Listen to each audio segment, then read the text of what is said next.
looking live at Kinnick Stadium in Iowa City. The site of a key conference matchup under the lights on Saturday Night Football on ABC, presented by Southwest Airlines. Well, the implications huge for the undefeated Hawkeyes. They host the Michigan Wolverines, who have come ready to battle in their first matchup since 2006. Another sellout crowd, and they are ready to rock Iowa. Good evening, welcome everybody. With Kirk Herbstreit. Nice road trip up from Baton Rouge. I'm Brett Musburger. Glad you dropped by tonight. You know, Kirk, a late story with the Wolverines. Carlos Brown, a home run hitter, didn't make the trip. Well, what are they going to do in their backfield now? Well, I think that the key here is that Brandon Minor, who before the season started was really, in my opinion, could be one of the marquee running backs in the entire Big Ten Conference. Runs with tremendous passion. He's had a high ankle sprain all year long that slowed him. Rich Rodriguez told me on the field before the game, this is the best he's felt in weeks, and they expect him to carry most of the load tonight, which is huge for Michigan. Now, Ricky Stanzi and the Hawkeyes offense, they have been building a core of receivers, but what about the Iowa quarterback? Well, I think Ricky Stanzi is the key, not only tonight for Iowa, but for the rest of the season. He has at times been inconsistent. At times he's looked very dominant, in control, in great rhythm, and then other times he makes poor decisions. I remember a couple weeks ago when we were in Happy Valley, he looked pretty good, and then he came into some trouble. So I think tonight, at home, with a great crowd, people feeling excited about what this Iowa team can do, just play smart, give the ball to your playmakers, and if Stanzi makes good decisions, Iowa's going to be tough to beat in this stadium tonight. And the Hawkeyes are dreaming of Rose Bowl, folks, but they've got a tough schedule. And this is one of their first big games against Tate Forcier and the Michigan Wolverines here tonight before a sellout crowd. Certainly you know that the Florida Gators are sitting on the nation's longest win streak going into their showdown with LSU. They've won 14 in a row, but look who's number 2. The Iowa Hawkeyes. They have won 9 straight games. And Texas going into Colorado tonight. They have the 3rd longest win streak in the nation with 8. So Kirk Ferentz on the near side. And on the other side, Michigan winning the toss for Coach Rodriguez. And that is Chuck Long. He was the honorary captain. He flipped the coin there with Ferentz. And there is Rodriguez on the far sideline. Cheney is the slot receiver. Stanzi looks in that direction. Throws a pick 6 on the first pass of the game. Donovan Warren puts the Wolverines ahead on a horrendous throw. Outside of him, and now that H-back look. It's Moriaki. Good protection. Fires for a first down, and that's McNutt. Michigan shows pressure. But they rush 3. And it'll depend on the spot. It is very close to a first down. Stanzi fired a perfect throw. Play clock ticking away. Final 2 seconds. Stanzi will drop it off. Wide open. Moriaki running for the end zone. We're going to be deadlocked if they add the extra point. There's that hole in the secondary. And they attack it for a 34-yard touchdown. Tony Moriaki off the injury list.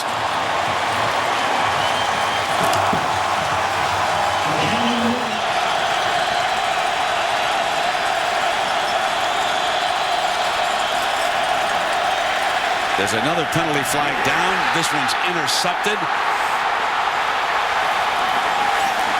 And Hunter, the linebacker, picks it off. But remember, we saw a penalty flag early. Illegal formation. Number 7 was not on the line of scrimmage. The penalties declined. First down, Iowa. Daniel Murray. This 28-yarder for the lead. Nails it. Grady, Kevin Grady, and Minor behind Kevin. Hole, good block. End zone. Touchdown, Michigan. I mean, there are 6 in the box. He fumbled. There's a 2 fake loose ball. Hawkeyes have got it.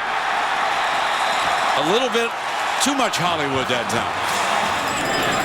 This should be a 41-yard attempt.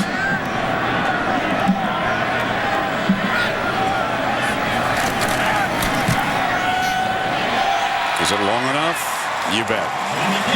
1-point football game.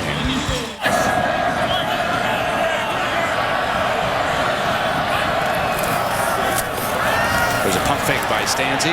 Going to come down the sideline. Strauss diving reception at the 44-yard line. Probably just go with a draw or a screen here. Coach Ferentz would settle for a few yards and let Donahue try to pin them back inside the 10-yard line. Donahue, a superb punter. I think this will be a high-risk play on 3rd and 24. Maybe that'll surprise me. Stanzi is going deep middle, and there's Johnson-Koulianos. How about that on 3rd and 24?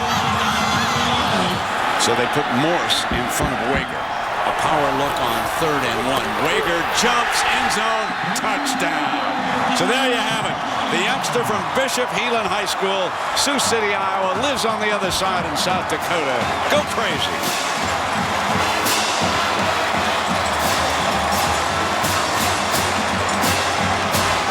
Forcier reminds me of is Frank Tarkenton. Dancing around and finally from fumble. Hawkeyes have got it. There's Big Claiborne, number 94. This is a 48-yard.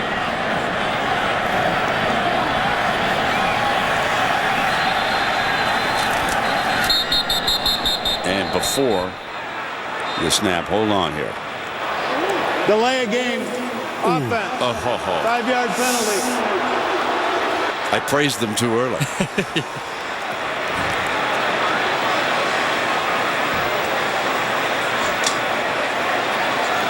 Murray's career long would have been that last one, and this one will be a career long.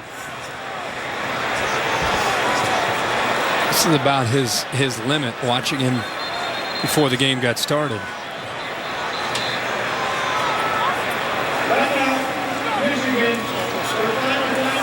And the Wolverines, no need to take it on into the locker room, so let's let him think about a 53-yard attempt here.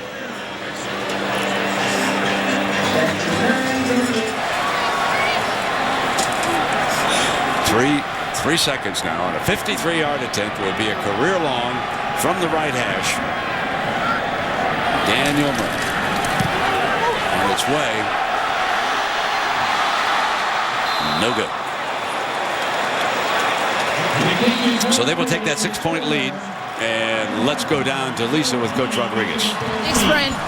Coach Tate Forcier, he threw an interception, fumbled once, stumbled. What was going on with him in that first half? Well, the ball was a little slick on his hand a little bit. We got to get that corrected. And he's got to settle down. He's capable of making plays. He's making some. We just got to calm down and not hurt ourselves with those critical errors. Now, before they scored that second touchdown, you guys had him at 3rd and 24. They completed a 47-yard pass. What broke down? That's disappointing. I think we had a little breakdown maybe in the back end. Maybe the guy didn't break on the ball well. But we just got to make some plays, get them off on 3rd down, and execute on offense. All right, thank you, Coach. 2nd and 10. Sticking on the ground with Robinson, and he busts a tackle, spins. That's their best run of the night. Things Hayden Fry did when he became the legendary coach in 1979. He painted the visitors' locker room pink. He tries to soften up these rascals for the second half, and the Hawkeyes are moving the ball, and you know what, folks? There might be something to it.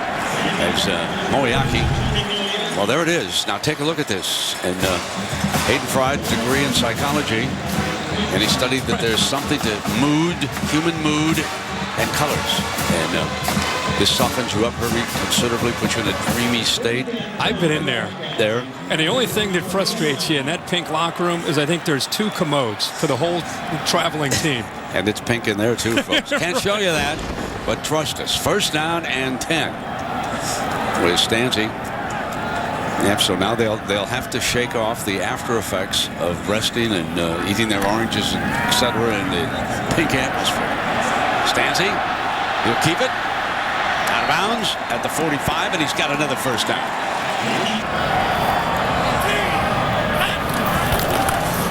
Back to the running game. Big hole and Robinson. So it is the right side now, starting to soften things up here. So here's Murray. He's made 2 of 3. It's that long 50-plus yarder just at the end of the first half. And this one, he knocks it through. He's now 3 of 4 on the night. It's 23-14. Hawkeyes lead it. And Minor checks back in now as the running back. He gets the handoff. Burrows for the end zone and waiting for the signal. Touchdown. Wager is lined up behind the fullback.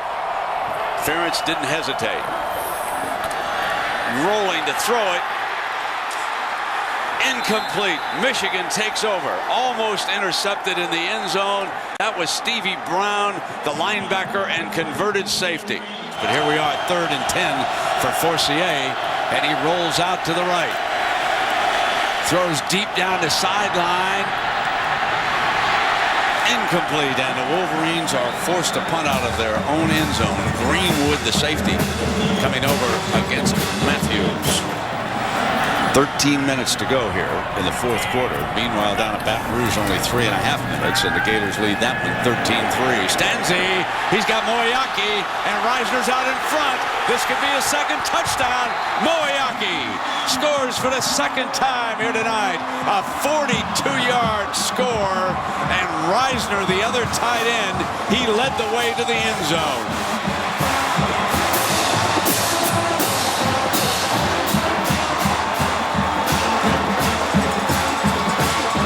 So Kirk Ferentz's decision to pass up the field goal, leave Michigan in poor field position, pays a dividend after the punt.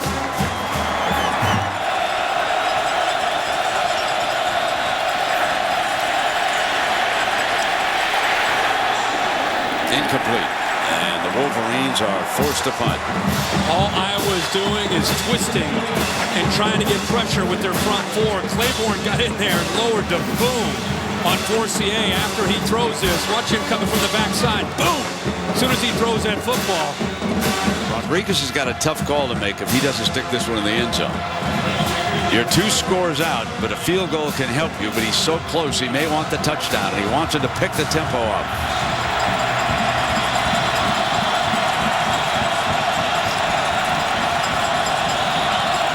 Robinson, right side, cut back toward the end zone, and he's got the touchdown.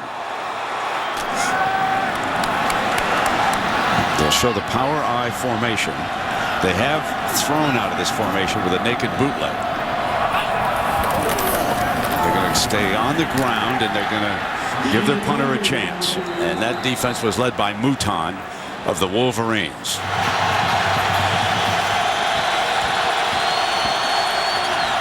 Robinson looking downfield, middle, overthrown, intercepted. This will do it.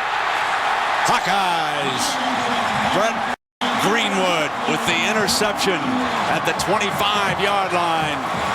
And the Hawkeyes will stay undefeated with the 2nd longest winning streak in the country behind only Florida. And the next 2 weeks are critical for Iowa. First, they will go to Madison to play Wisconsin, then East Lansing to play Michigan State. So it's part of being a young quarterback, and he'll have a chance to go look at this. Rich Rodriguez will talk to him about this. He actually had Martavius Odoms underneath in a play that would have picked up a lot of yards for Michigan.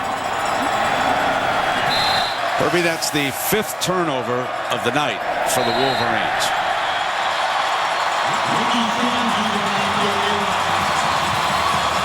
Ricky Stanzi, who started the night throwing a pick-6, comes back.